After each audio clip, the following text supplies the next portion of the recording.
बहुत ही गंभीर बात और अपनी बड़ी चिंता भी मैं आपसे साझा करना चाहता हूं।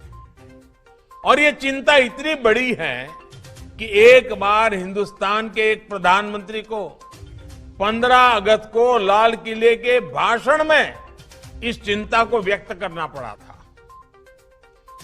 समय के साथ हमारी राजनीति में एक गंभीर विकार आता गया है।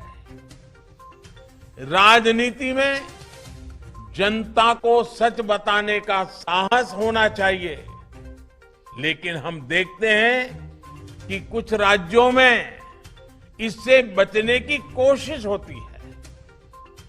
ये रणनीति तत्कालिक रूप से अच्छी राजनीति लग सकती है, लेकिन ये आज के सच को, आज की चुनौतियों को कल के लिए, अपने बच्चों के लिए, अपनी भावी पीढ़ियों के लिए टालने वाली योजना है। उनका भविष्य तबाह करने वाली बातें हैं।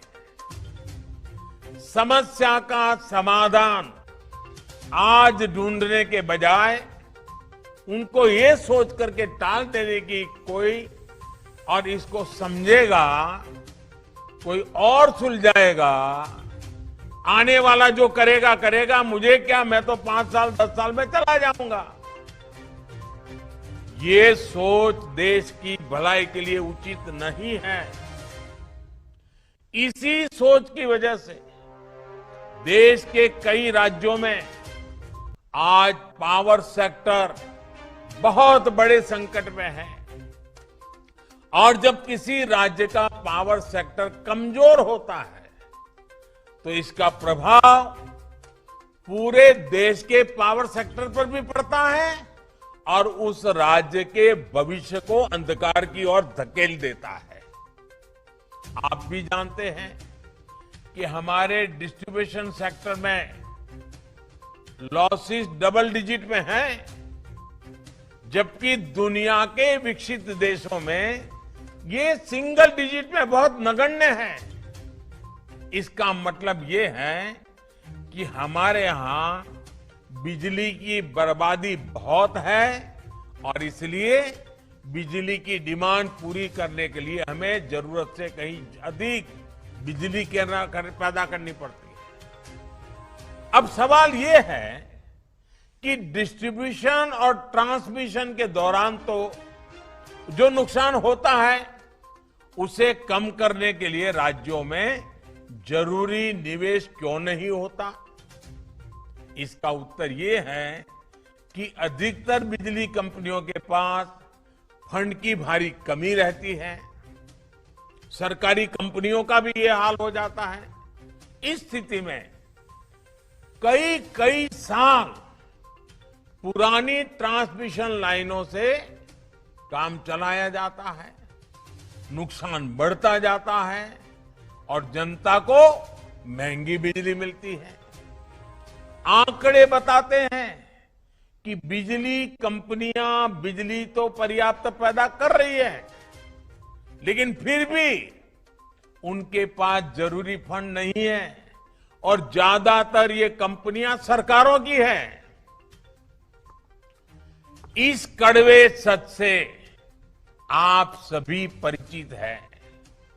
शायद ही कभी ऐसा हुआ हो कि डिस्ट्रीब्यूशन कंपनीज का पैसा उनको समय पर मिला हो। उनके राज्य सरकारों पर भारी भरकम ड्यूज रहते हैं, बकाया रहते हैं। देश को ये जानकर हैरानी होगी कि अलग अलग राज्यों का 1 लाख करोड़ रुपए से अधिक का बिल बकाया पड़ा है। ये पैसा उन्हें पावर जनरेशन कंपनियों को देना है। उनसे बिजली ले ली है, लेकिन पैसे नहीं दे रहे हैं। पावर डिस्ट्रीब्यूशन कंपनियों का अनेक सरकारी विभागों पर, स्थानीय निकायों पर करीब 60,000 करोड़ रुपए से अधिक का बकाया है। और चुनौती इतनी नहीं है, अलग अलग राज्यों में बिजली पर सब्सिडी का जो कमिटमेंट किया गया है, वो पैसा भी इन कंपनियों को समय पर और पूरा नहीं मिल पाता। ये बकाया भी, ये बड़े बड़े वादे कर जो किया गया है ना, वो भी बकाया करीब करीब 75,000 करोड़ रुपए से अधिक का है।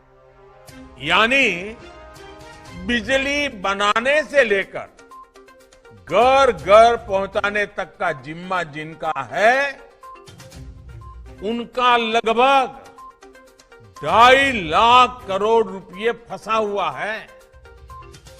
ऐसी स्थिति में इंफ्रास्ट्रक्चर पर, भविष्य की जरूरतों पर निवेश हो पाएगा कि नहीं हो पाएगा?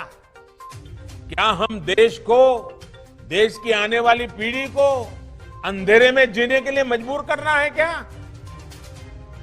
साथियों, ये जो पैसा है, सरकार की ही कंपनियां, कुछ प्राइवेट कंपनियां हैं, उनकी लागत का पैसा है। अगर वो भी नहीं मिलेगा तो फिर कंपनियां न विकास करेगी, न बिजली के नए उत्पादन होंगे, न जरूरतें पूरी होगी। इसलिए हमें स्थिति की गंभीरता को समझना होगा और बिजली का कारखाना लगाना है तो 5-6 साल के बाद बिजली आती है।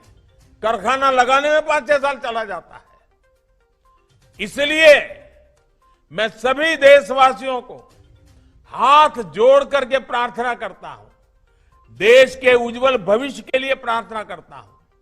हमारा देश अंधकार में न जाए, इसके लिए जागरूक होने की जरूरत है।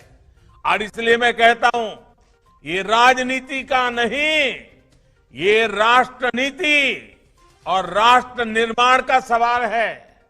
बिजली से जुड़े पूरे सिस्टम की सुरक्षा का सवाल है। जिन राज्यों के ड्यूज पेंडिंग है, मेरा उनसे आग्रह है कि वे जितना जल्दी संभव हो सके इन चीजों को क्लियर करें। साथ ही उन कारणों पर भी ईमानदारी से विचार करें कि जब देशवासी ईमानदारी से अपना बिजली का बिल चुकाते हैं, तब भी कुछ राज्यों का बार बार बकाया क्यों रहता है? देश के सभी राज्यों द्वारा इस चुनौती का उचित समाधान तलाशना आज समय की मांग है। साथियों, देश के तेज विकास के लिए बहुत जरूरी है कि पावर और एनर्जी सेक्टर का इंफ्रास्ट्रक्चर हमेशा मजबूत रहे, हमेशा आधुनिक होता रहे। हम उस स्थिति की कल्पना भी कर सकते हैं कि अगर बीते 8 वर्षों में सबके प्रयास से इस सेक्टर को नहीं सुधारा गया होता तो आज ही कितनी मुसीबतें आकर के खड़ी हो गई होती। बार बार ब्लैकआउट होते, शहर हो या गांव, कुछ घंटे ही बिजली आती, खेत में सिंचाई के लिए किसान तरस जाते, कारखाने थम जाते। आज देश का नागरिक सुविधाएं चाहता है, मोबाइल फोन की चार्जिंग जैसी चीजें, उसके लिए रोटी, कपड़ा और मकान जैसी जरूरत बन गई है। बिजली की स्थिति पहले जैसी होती तो कुछ भी नहीं हो पाता।